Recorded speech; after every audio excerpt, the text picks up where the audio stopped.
Hello guys, welcome to अभिनंदन study point. अभिनंदन study point पर आपका स्वागत है। जैसा कि आपको पता है, डेली सुबह 7 बजे करंट अफेयर्स की क्लास होती है, जिसमें मैं आपको नेशनल और इंटरनेशनल सभी महत्वपूर्ण प्रश्न करवाता हूं, जो आपके आने वाले सभी एग्जाम्स में एज इट इज़ देखने को जरूर मिलेंगे। अगर आप इस चैनल पर नए हैं तो सब्सक्राइब कर ले चैनल को और बेल आइकन को प्रेस करना बिल्कुल भी ना भूलें, लेटेस्ट वीडियो की अपडेट सबसे पहले आपको मिलने के लिए। दोस्तों, आप इस क्लास को लास्ट तक देखिए, आपको बहुत कुछ सीखने को जरूर मिलेगा। तो आइए स्टार्ट करते हैं आज की क्लास को। तो आज का पहला प्रश्न है आपका क्वेश्चन ऑफ द डे, जो कल मैंने आपको होमवर्क के तौर पे दिया था। ए बर्निंग उपन्यास का लेखक कौन है? Who is the author of the novel a burning? आपका राइट आंसर होगा Megha Majumdar. Option number D right answer है। आप जैसे बहुत सारे स्टूडेंट्स ने कल कमेंट बॉक्स में कमेंट करके आंसर दिया था। फुल डिटेल में बता दें आपको, पेंगुइन्स हैमिस हैमिल्टन ने मेघा मजुमदार का पहला उपन्यास ए बर्निंग रिलीज किया है। यह पुस्तक 3 पात्रों टॉमी ऑरेंज, याया गैसी और झुम्पा लहरी के जीवन के बारे में है, जो फिल्म उद्योग में प्रसिद्धि दिलवाकर भारतीय समाज में बदलाव के साथ राजनीतिक शक्ति के लिए मध्यम वर्ग का उत्थान करना चाहते हैं।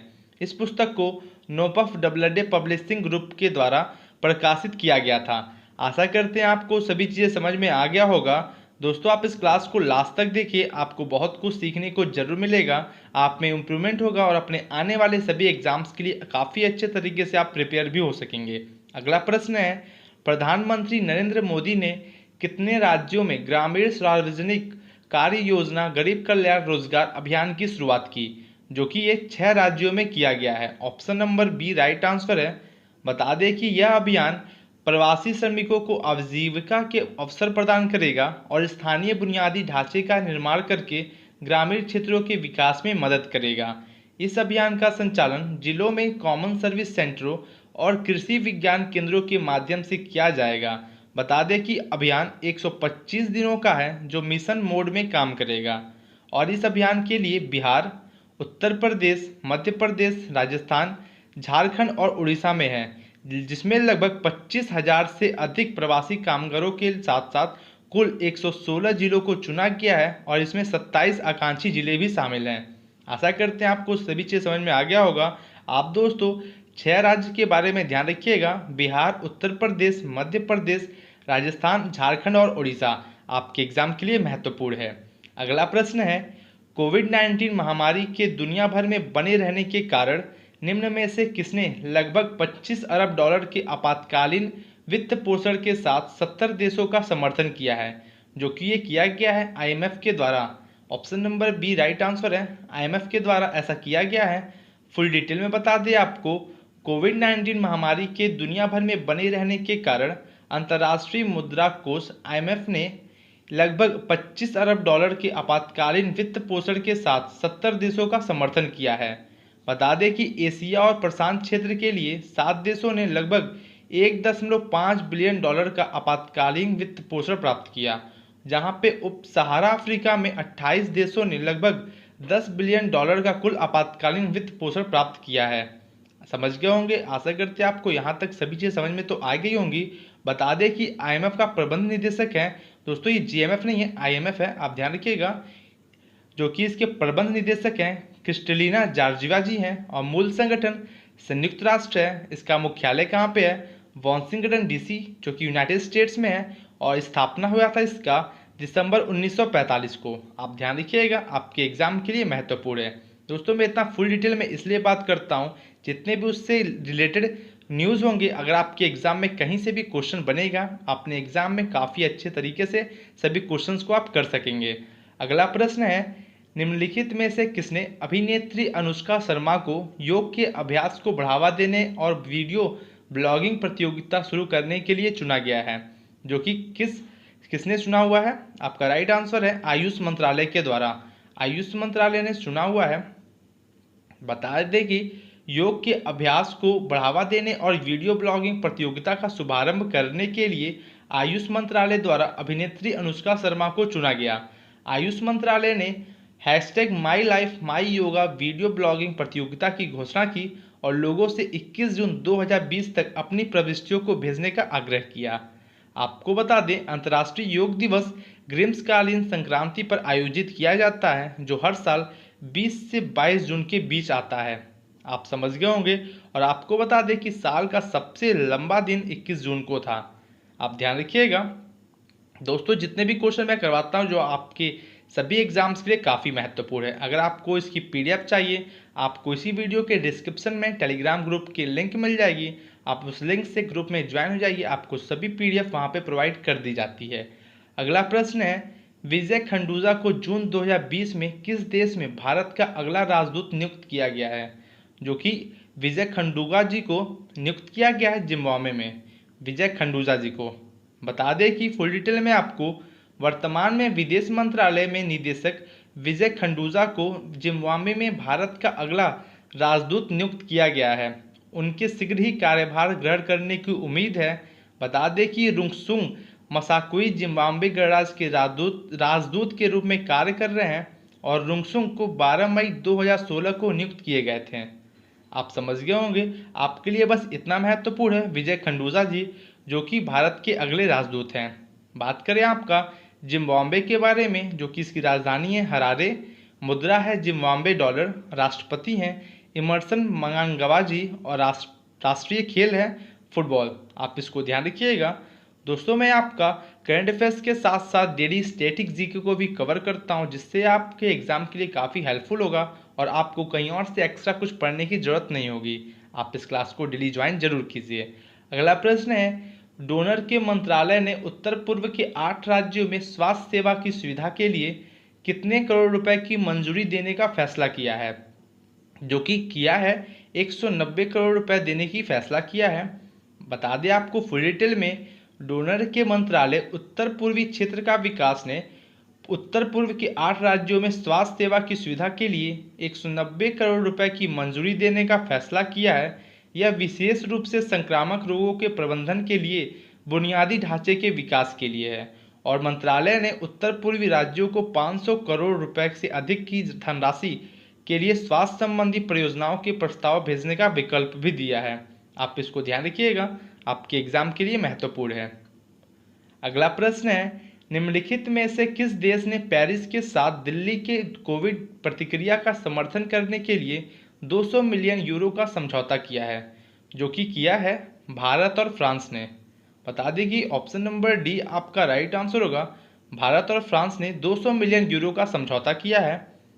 आपको फुल डिटेल में बता दें, फ्रांस और भारत ने पेरिस के साथ दिल्ली के कोविड प्रतिक्रिया का समर्थन करने के लिए 200 मिलियन यूरो का समझौता किया है।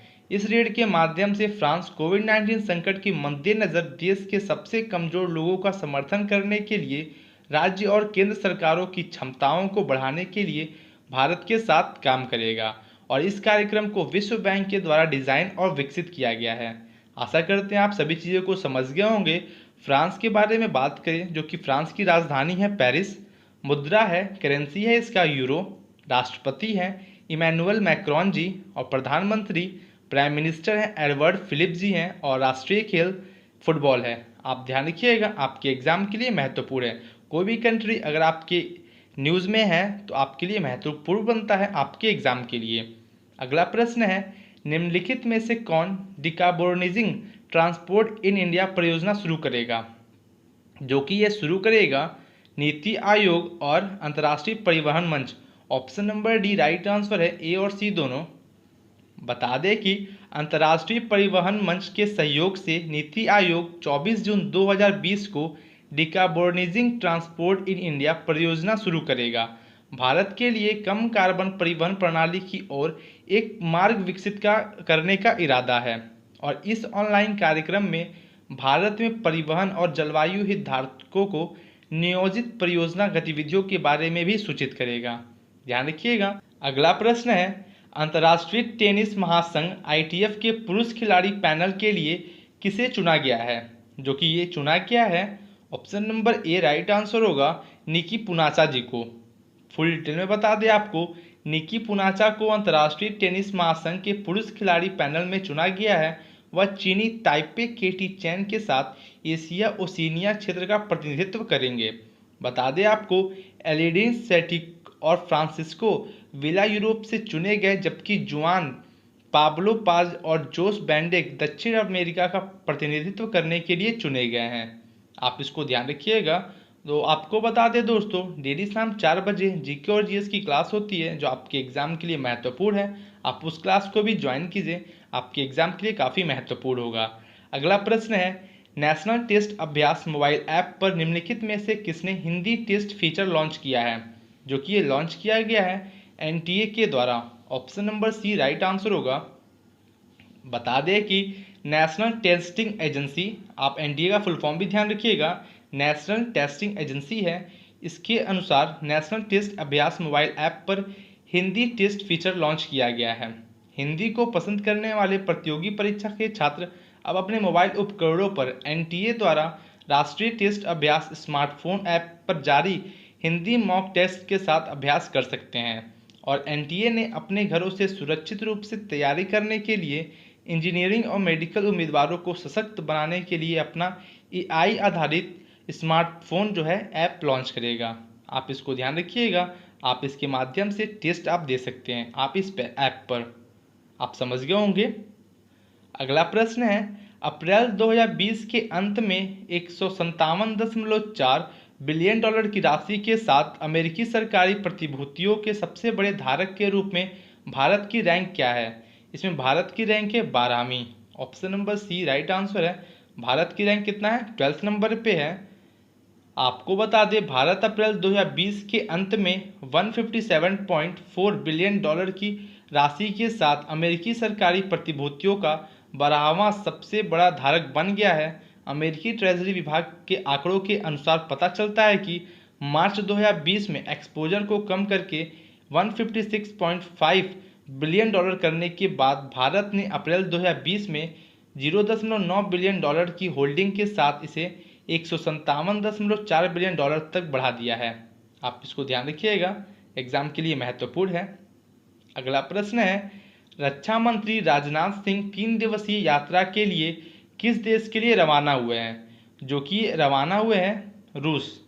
रसिया के लिए रक्षा मंत्री राजनाथ सिंह 3 दिवसीय यात्रा के लिए रवाना हुए हैं। फुल डिटेल में बता दें आपको, रक्षा मंत्री राजनाथ सिंह 3 दिवसीय यात्रा के लिए मॉस्को रूस के लिए रवाना हो गए हैं। अपनी यात्रा के दौरान वह भारत रूस रक्षा और रणनीतिक साझेदारी को गहरा करने की तरीकों पर बातचीत करेंगे। वह मॉस्को में 75वें विजय दिवस परेड में भी शामिल होंगे। आपके लिए महत्वपूर्ण बन जाता है, आप इसको भी ध्यान रखिएगा। बता दें कि द्वितीय विश्व युद्ध में जीत की 75वीं वर्षगांठ मनाने के लिए 24 जून 2020 को विजय परेड पर आयोजित की जाएगी। आप समझ गए होंगे। रसिया के बारे में फुल डिटेल में बात करें, रसिया एक ट्रांसकॉन्टिनेंटल कंट्री है और लोकेट करता है ईस्टर्न यूरोप और नॉर्दर्न एशिया में, और यह लार्जेस्ट कंट्री है पूरे दुनिया में अपने क्षेत्रफल से।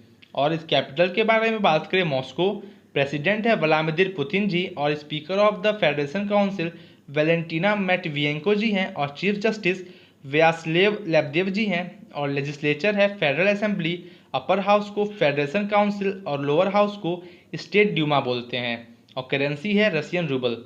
आप इसको ध्यान रखिएगा, आपके एग्जाम के लिए महत्वपूर्ण है।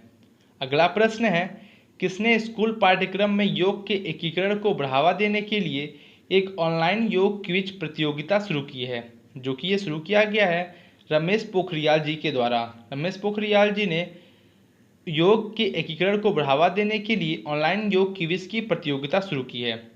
बता दें आपको, मानव संसाधन विकास मंत्री रमेश पोखरियाल निशंक ने स्कूली पाठ्यक्रम में योग के एकीकरण को बढ़ावा देने के लिए एक ऑनलाइन योग क्विज प्रतियोगिता शुरू की है। आप ध्यान रखिएगा, मानव संसाधन विकास मंत्री रमेश पोखरियाल जी हैं। आपके एग्जाम के लिए महत्वपूर्ण है, एग्जाम में पूछा जा सकता है। आपको बता दें, इस प्रतियोगिता का उद्देश्य जागरूकता पैदा करना और विभिन्न योग प्रथाओं पर प्रमाणिक स्रोतों से व्यापक जानकारी प्राप्त करने के लिए बच्चों को प्रेरित करना है। और इस ऑनलाइन प्रतियोगिता में पूछे जाने वाले प्रश्न बहुविकल्पी प्रकार के होंगे। आप समझ गए होंगे सभी चीज़ों को। नेक्स्ट क्वेश्चन है आपका, किसे राष्ट्रीय विज्ञान फाउंडेशन एनएसएफ के निदेशक के रूप में नियुक्त किया गया है? Who has been appointed as the director of national science foundation? तो दोस्तों, ये है आपका क्वेश्चन ऑफ द डे, आपका होमवर्क। आपको इसका आंसर कमेंट बॉक्स में कमेंट करके आंसर देना है। आशा करते हैं आपको सभी क्वेश्चंस पसंद आए होंगे। अगर आपको ये क्लास अच्छी लगी हो तो लाइक करें, कमेंट करें और शेयर ज़रूर करें। अगर आप इस चैनल पर नए हैं तो सब्सक्राइब कर लें चैनल को और बेल आइकन को प्रेस करना बिल्कुल भी ना भूलें लेटेस्ट वीडियो की अपडेट सबसे पहले आपको मिलने के लिए। तो आज की क्लास को यहीं ओवर करते हैं। Thank you and good day.